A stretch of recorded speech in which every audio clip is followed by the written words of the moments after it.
सांगली मिरज परिसरातील इंजिनिअरिंग आणि MBA कॉलेजच्या शोधात असाल तर ही रील पूर्ण बघा, प्रत्यक्ष येऊन खात्री करा आणि मगच ऍडमिशनचा निर्णय फायनल करा। हे आहे सांगली मिरजेच्या मध्यवर्ती ठिकाणी ऑटोनॉमस NAC A ग्रेड असणारं अंबाबाई तालीम संस्थेचे Sanjay Bhokare group of institute Miraj. इथे MBA, पॉलिटेक्निक, इंजिनिअरिंग मधील 7 ब्रांचेस मधील तुमच्या आवडीच्या ब्रांचच्या प्रवेशासाठी नक्की भेट द्या।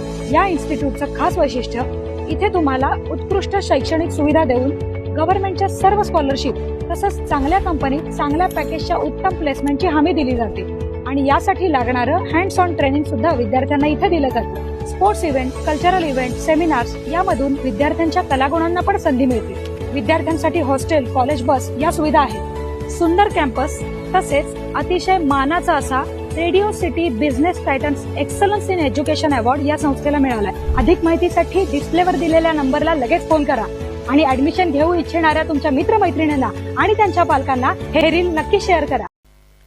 ताज्या बातम्यांसाठी महान करेला सबस्क्राइब करा आणि बेल आयकॉनला क्लिक करा।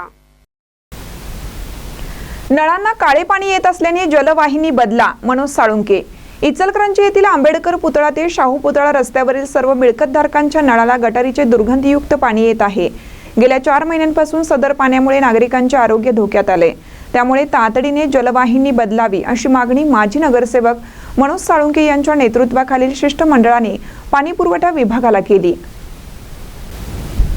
इचलकरंजी इंडस्ट्रियल इस्टेटमध्ये आंबेडकर पुतळा ते शाहू पुतळा रोडवर असणाऱ्या मिळकतधारकांच्या नळाला गेल्या 4 महिन्यापासून गटारीचं पाणी येत आहे। सदरचं पाणी हे काळं असून केमिकल युक्त असल्याने पाण्याला दुर्गंधी येत आहे। हे पाणी पिण्यायोग्य तर नाहीच, परंतु याचा वापरही करणंही शक्य नाही। असं असताना याबाबत वारंवार महापालिकेकडे तक्रारी केल्या आहेत।